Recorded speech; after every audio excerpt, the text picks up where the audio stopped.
Sorry for the bad camera angle and production. This is my crappy little cell phone. You know, I was driving home and I was just thinking about the new subscribers I just got. We're up to 22 subscribers, dude. That's awesome. Saw a couple pop in. I don't know what videos got people to subscribe, but I'm excited about it. So I was thinking, you know, I'm trying to match up the blog posts that I haven't been posting to the videos that I'm going to be making. And one of them that I recently wrote that I haven't published, you know, I'm slacking on that a little bit. Busy working and flipping the house. But one of the blog posts is how I went about buying land. And you know, it's an interesting thing, and I figured I'd just cover it, you know, in a few minutes. I lived in the city, and then after living in the city for a number of years, you know, commuting to work is convenient to go to the store, walk to the store, bike to the store. I started looking at land, and then 2 years ago, my whole family bought a bunch of land, kind of 2 hours outside of the city, you know, about an hour and 20 minutes, hour and 30 minutes away from our houses and our neighborhoods. And it was really nice, you know, a few dozen acres with no electricity. We're working on that now, but the reason we bought it was because it was so peaceful. It was nice to get out in nature. Sorry, I'm not looking at the camera, I'm driving.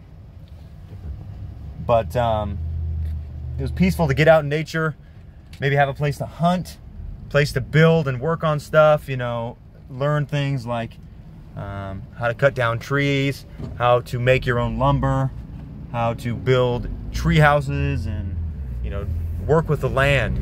And so we're doing a lot of cool developments there, and you can see some of the videos on this channel.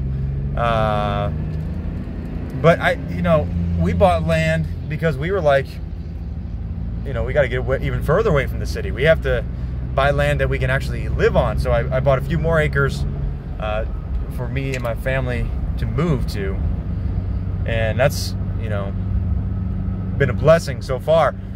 Basically, we got a house that needed some work, and we started working on it and moved into a small neighborhood on the top of a ridge. And I'll tell you what, community is huge. When you get out a little bit away from the city, I feel like people are just better. I mean, you run into some meth heads and, you know, whatever. They like breaking into cars, and that's another story. But we have had an unbelievable experience. Like, for instance, I just borrowed a tractor from my neighbor for a week, and he had nothing, you know, he didn't want to take any payment or anything like that. We're just going to help him paint a room in his house, and I borrowed a tractor. Helped me move like 8 tons of rock and dirt and get stumps out of my yard. It was an amazing experience. But, you know, when we bought land, we knew it needed a lot of work. You know, we're in the midst of working on it now, but the opportunities it's created for us to, you know, build a more self-reliant life for ourselves has been unbelievable. It was tough to find because we actually had to look and search for land that wasn't crazy far away, wasn't incredibly hard to get to. I could still get to work because I still got to commute to work, and so does my wife. So, you know, there's all sorts of things you want to look at. Factors like how far you are from work, how far are you from family. You know, that's obviously a important factor. People, me included, tend to act like that's not an important factor, but the resources and having family close to you is necessity. So those are a couple things you want to consider when you're looking for land. You know, is it on a septic or is it on public water? You know, does it use gas? Does it use electric for all the appliances? Those are all important factors that you want to look into because it goes into your monthly expenses. Oftentimes when you buy a little bit further outside of the city, you can find a couple acres with a house on it, but you got to make sure that the house is in working order. You know, one of the biggest things that I did was get a full inspection. You know, I went above and beyond with the inspection just to make sure that everything was up to snuff, and if I knew the problems, I could understand if I could deal with them. We had a couple things that we were willing to deal with, knowing that it wasn't something that we needed to do right this second. So I would highly recommend, if you're looking for a property, you know, or say you're looking for your first house like I was, I was looking at a starter house. I was looking at buying a duplex and maybe renting out the other side, but luckily I didn't. That would have sucked to live in the city with people not paying rent and having to wear masks everywhere you go, or else you get fined and arrested. So anywho, before I get political, I'm gonna wrap this up.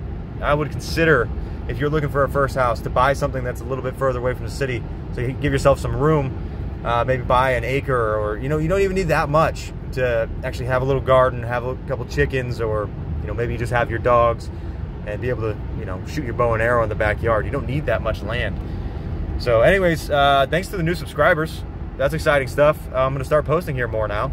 You guys have given me a new life, so to speak. I also have my other main channel where I talk more technology stuff, but if you're here, thank you, and look forward to more videos. I don't know if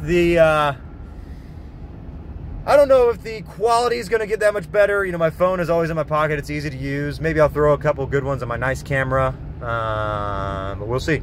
So thanks for subscribing, learning more about becoming more self-reliant, off-grid, and exploring things like that. So anyways, talk to you later.